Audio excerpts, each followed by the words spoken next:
All right, welcome to CAC Physics, and we have a little e-learning going on. So I'll do my best here with this screencast. Today we're going to be looking at single slit diffraction patterns that occur, interestingly, when you have monochromatic, coherent light come through a single opening, not a double opening, a single opening.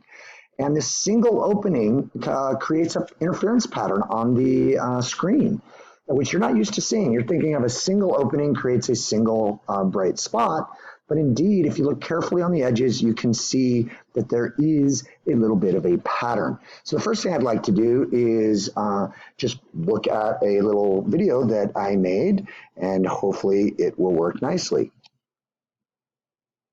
Interesting device has these vertical openings, these tiny little slits.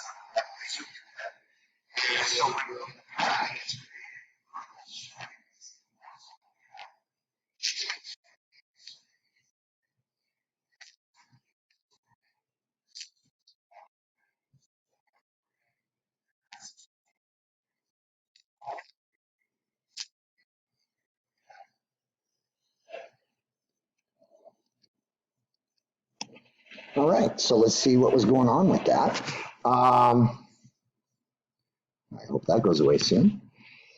And it's not. There it goes. Okay, so we have light coming in from the left, and as it comes through this opening, we see that it pinches off and creates a dark spot right here. So you have the bright spot, and you have a dark spot, and then you have subsequent bright spots that you saw on the image. This is a picture that I just showed with the lasers. You can see there's this bright spot, and interestingly, it's horizontal, even though the single slit that it was going through was a vertical slit. And that's because off to the side, we get this pinch off and subsequent bright spots.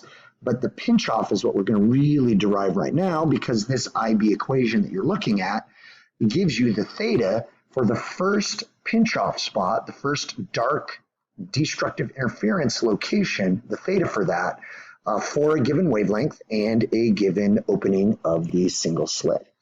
So that theta will be for this first bright spot. The first dark spot. So here we have our dark spot, and so the theta given here would be about 0.005 radians, and this will be in radians. So let's take a look at how that happens. We have an opening, light comes in from the left, creates a big bright spot right here, but then there is this dark spot off to the edge of this bright spot. The two rays that we're going to look at first are the one at the top of the opening and one that comes through the middle of the opening. This is one big single opening, and we're looking at light from the top and from the middle, having two different distances, L2 and L1, that have a path length difference of delta L. And I should say that if you're watching this without understanding the double slit derivation, you should probably go back and do the double slit derivation first, because I'm assuming you understand that pretty well. So it's not a surprise that the dark spot happens here when we have lambda over 2, or 180 degree phase shift between the two rays, one being L2 and the other being L1, that have slightly different lengths. And that difference in length is going to be shown down in here, which we'll zoom in and look at next. One thing that's interesting is to think about how this whole thing is open. And so it wasn't just light from here and here. We also had light from here and here.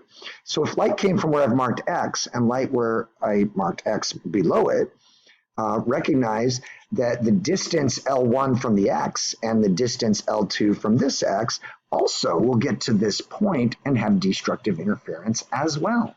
And that's interesting to think that even any spot in the upper half will have a corresponding spot in the lower half of this opening, such that light coming from one of them, say the square, will have also light coming from another one, this other one that I've marked with a square, that when they arrive to this location up here, they will destructively interfere because their path length difference is lambda over 2. And so even though we have many different ones coming through, any one of them has a corresponding destructive interference partner that it will go with, and thus all of them end up getting canceled out, and it is dark here, which is pretty amazing to think about. We can figure out what that delta L is. It's lambda over 2, obviously, but we want to look at it in terms of B. So if B is the entire opening width, then half of the opening width would be B over 2. And so when we zoom in on this thing real carefully, we can see that delta L, which is the difference in path length, has to be lambda over 2, but it's also going to be the opposite side of a sine, where we take sine of theta to be delta L over B over 2. So let's look at that, and we can look at what delta L is. So delta L ends up being two things. It ends up being related to lambda over 2, but it also is related to the sine theta. So when we look at what sine theta is, it is delta L, which is the difference in path length, divided by the hypotenuse on this triangle right here. That's the hypotenuse, is B over 2. Okay.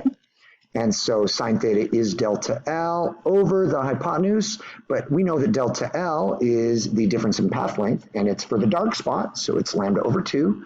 It's the first dark spot.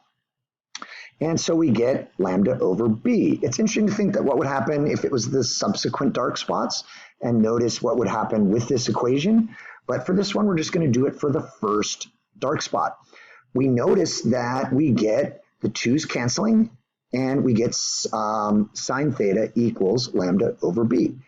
Our next thing we're going to look at is why does sine theta turn into just a simple theta, which is easy to understand if we look at a little spreadsheet here where I have x in radians and sine x, where we've taken the sine of it. You know, in a spreadsheet, it assumes it's in radians.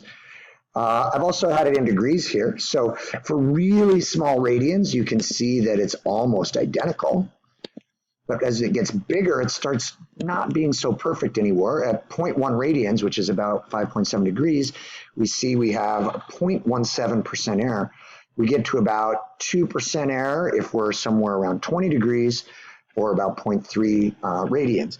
And so we can see that for small angles, small being like 5 degrees, it's very accurate to replace x with sine x for radians, but only for radians, please. And that's why when we look at this, we can say that sine theta can just be theta instead. So we get sine theta equals lambda over b, but we're instead going to say theta is lambda over b, which is what we're trying to prove, so that's sweet. Happiness. If we look at the equation, we see that they put theta here, but there's no warning that this has to be in radians. So please note this has to be in radians. And this is the wavelength of the monochromatic coherent light here. And then B is this opening width. Let's look at how this pattern develops, because we've now found theta. We'll make sure, let's understand that theta is from the middle of the first bright spot over to the first pinch, the first dark spot.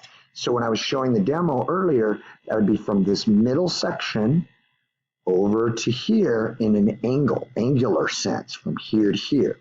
And note if that was on a screen, we would still say something like S over capital D is tan theta, like we did back in the SL version. But here we don't do that. We just leave it theta, and it's up to the student to understand if that needs to be also tan theta because a screen is involved. Okay, so that's pretty good. Notice that the subsequent bright spots are half the size of the middle bright spot. You can see that in reality right here. Here's a nice bright one, and here's these subsequent ones are not as wide. You can see this in this graph, how this is twice as wide as these next ones, twice as wide. Please recognize that theta itself from the middle bright to the first pinch off would be 2 theta if I was talking about the entire width of that bright spot. IB likes to ask about that entire first bright spot, and this entire first bright spot would be 2 theta, since theta is from the middle to the first dark fringe, the interference pattern there. So that's where this equation comes from, and make sure you're in radians when you use it is the moral of the story. Hope that helps a little bit, and we'll see what happens with these screencasts. Hopefully we can learn even though we're at home. Good luck, CAC.